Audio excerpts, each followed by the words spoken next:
अधूरी मोहब्बत की पूरी कहानी एपिसोड 10। एक सप्ताह निकल गया।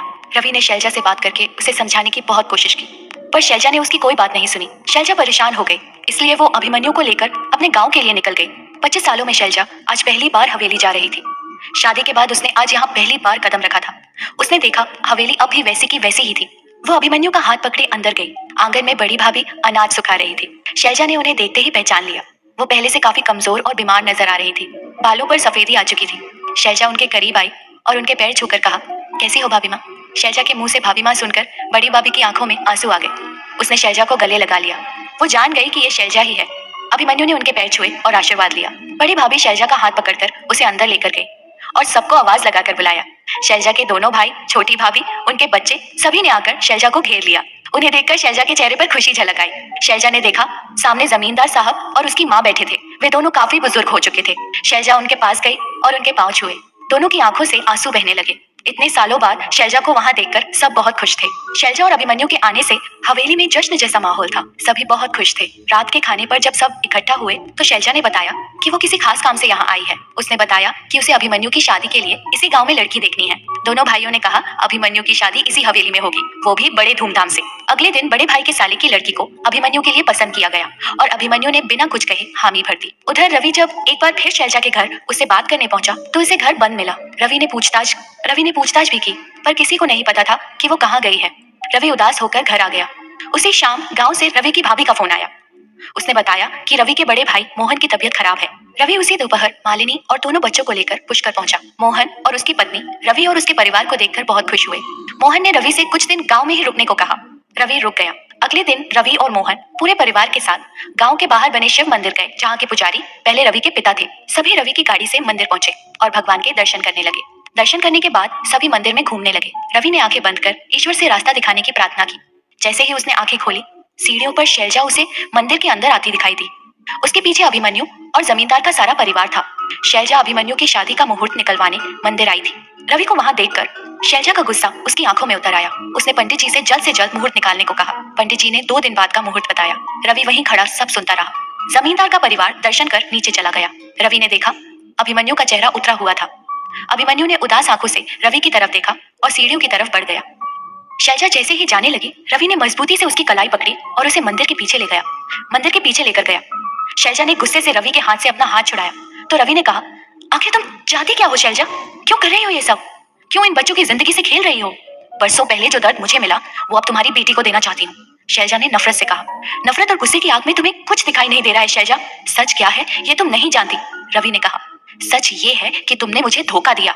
सच ये है कि तुमने धोखा दिया है मुझे, और आज तुम उस धोखे पर मिट्टी डालकर अपनी बेटी का घर बसाना चाहते हो। शैलजा गुस्से में मगर धीमी आवाज में बोली। शैलजा का गुस्सा देखकर रवि समझ गया कि इस वक्त शैलजा को कुछ समझ नहीं आएगा। उसने शैलजा से कहा, शैलजा, अगर तुमने मुझे कभी भी प्यार किया है, भरोसा किया है, तो आज एक आखिरी बार तुम्हें मुझ पर भरोसा करना होगा। सच क्या है ये मैं तुम्हें बताऊंगा। आज शाम उसी नदी के किनारे मैं तुम्हारा इंतजार करूंगा जहां हम आखिरी बार मिले थे। उम्मीद करता हूं तुम आओगी। एक बार तुम्हें सब बता दूं, उसके बाद मैं कभी तुम्हारे सामने नहीं आऊंगा और अपनी बेटी को भी अभिमन्यु की जिंदगी से दूर ले जाऊंगा। कहकर रवि बिना शैलजा के जवाब का इंतजार किए वहां से निकल गया। शैलजा रवि को जाते हुए देखती रही। शाम को रवि नदी के किनारे शैलजा के आने का इंतजार करने लगा। ये रवि का प्यार ही था जिसने शैलजा को आने पर मजबूर कर दिया। शैलजा आई और रवि से कुछ दूरी बनाकर बैठ गए। खामोशी चारों ओर फैली थी। दोनों चुपचाप नदी के पानी को निहार रहे थे। कुछ देर बाद रवि ने चुप्पी तोड़ते हुए कहा, तुम्हारा गुस्सा और नफरत तुम्हारी तरफ से जायज है शैलजा, लेकिन तुम सिर्फ एक तरफा सच जानती हो। शैलजा ने रवि की तरफ देखा। उसकी नीली आंखों में आज कुछ नमी थी। शैलजा फिर नदी के बहते पानी की तरफ देखने लगी तो रवि ने कहना शुरू किया, शैलजा, यहाँ से शहर जाने के बाद ऐसा कोई दिन नहीं गुजरा जब मैंने तुम्हें याद न किया हो। दिन भर मेहनत के बाद जब अकेला होता तो तुम्हें याद करता था। तुमसे मिलने का बहुत मन किया लेकिन नहीं आ पाया। न जाने कितने ही खत लिखे तुम्हें, पर उन खतों का कोई जवाब नहीं आया। खत की बात सुनकर शैलजा ने चौंक कर रवि की तरफ देखा, लेकिन रवि का ध्यान नदी की तरफ था। तुम्हारा जवाब नहीं आने के बाद भी मैंने तुम्हें हमेशा खत लिखे, ये सोचकर कि एक दिन तुम जवाब दोगी। 6 महीने तुम्हारे बिना बहुत मुश्किल से गुजारे मैंने, और तब तक अपना काम भी जमा चुका था। एक दिन तुम्हारी हवेली से एक आदमी आया जिसने मुझे एक खत दिया। खत तुम्हारी बड़ी भाभी ने भेजा था। मैंने जब खोलकर पढ़ा तो मेरा दिल धक से रह गया। उन्होंने लिखा, तुम्हारी शादी हो रही है। मैं उसी वक्त अपना सारा काम छोड़कर गाँव आया। शाम तक मैं गाँव पहुंच भी चुका था, लेकिन गाँव आते ही मुझे दूसरा झटका लगा। जैसे ही घर पहुंचा, आंगन में पिताजी का पार्थिव शरीर पड़ा था। वे हम सबको छोड़कर जा चुके थे। कुछ लोगों ने बताया कि पिताजी तुम्हारे पिता के पास तुम्हारे और मेरे प्यार की भीख मांगने गए थे, लेकिन तुम्हारे पिता ने सबके सामने उनका अपमान किया। वो ये अपमान सह नहीं पाए। उस वक्त एक प्रेमी से ज्यादा एक बेटे होने का फर्ज निभाना ज्यादा जरूरी लगा। एक तरफ तुम्हारे घर में शादी की शहनाई बज रही थी और मेरे घर मातम। वहां तुम्हारी डोली उठी थी और यहाँ मेरे पिता की अर्थी। मैंने तुम्हें धोखा नहीं दिया था शैलजा, ना ही मैं बुरा इंसान था, सिर्फ हालात बुरे थे। तुम यहाँ से चली गई। मैंने तुमसे मिलने की बहुत कोशिश की, लेकिन नहीं मिल पाया। एक बार तुम्हें सब सच बताना चाहता था, लेकिन नहीं बता पाया। तुम मुझसे बहुत दूर जा चुकी थी, लेकिन तुम और तुम्हारा प्यार हमेशा मेरे दिल में रहा। फिर एक दिन मैंने तुम्हें शहर में देखा। मैं जैसे ही तुम्हारी तरफ बढ़ा, एक आदमी ने आकर तुम्हारा हाथ पकड़ा और तुम उसके साथ चल पड़ी। वो शायद तुम्हारा पति था। तुम उसके साथ बहुत खुश दिखाई दे रही थी। तुम्हारी खुशियों में मैं कोई बाधा डालना नहीं चाहता था, इसलिए पीछे हट गया। मुझे अपने सामने देखकर कहीं तुम्हारे भरे जख्म फिर से हरे ना हो जाए, ये सोचकर मैं हमेशा हमेशा के लिए दूर हो गया। 2 साल मैंने बहुत मेहनत की और एक कामयाब व्यापारी बन गया। पैसा, घर, गाड़ी सब कुछ था, फिर भी हमेशा कुछ ना कुछ कमी खटकती रही। जानती हो वो कमी क्या थी? वो कमी तुम थी शैलजा। मैं तुम्हें भूल ही नहीं पाया शैलजा। शहर से गांव आया तो भैया और भाभी ने एक लड़की से मेरी शादी तय कर दी। शादी करने के बाद मैं हमेशा हमेशा के लिए उसके साथ बेंगलोर चला आया। उसके साथ बेंगलोर चला आया। शादी की पहली रात ही मैंने उसे तुम्हारे बारे में बता दिया। उस बड़े दिल वाली लड़की ने सब खामोशी से सुना और तुम्हें स्वीकार कर लिया। उसने कभी मुझसे कोई शिकायत नहीं की। मैंने उसे जितना दिया, जो दिया, उसी को उसने सब कुछ मान लिया। ये जानते हुए भी उसने अपना पत्नी धर्म निभाया। उसका नाम मालिनी है। वो बहुत कम बोलती है, लेकिन मेरी हर बात बिना कहे समझ लेती है। मालिनी ने मुझे हमेशा अपना प्यार और साथ दिया। तुम मेरा प्यार थी तो मालिनी मेरा सहारा। और शादी के कुछ साल बाद उसने एक प्यारी सी बेटी को जन्म दिया। उसका नाम मालिनी ने ही रखा था। जब उसने कहा कि आपकी शालू आपकी जिंदगी में हमेशा बनी रहेगी, आपकी बेटी के रूप में, तब मैंने जाना कि वो कितनी महान स्त्री है। मेरी नजरों में उसका सम्मान और बढ़ गया। उसकी जगह अगर कोई और स्त्री होती तो शायद ये सब नहीं कहती। शैलजा, मैंने हमेशा यही सोचा कि मेरा प्यार अधूरा रह गया, लेकिन जब मैंने शालू को बड़ा होते देखा तो एक उम्मीद जगी, अपने अधूरे प्यार को अपनी बेटी के जरिए पूरा करने की।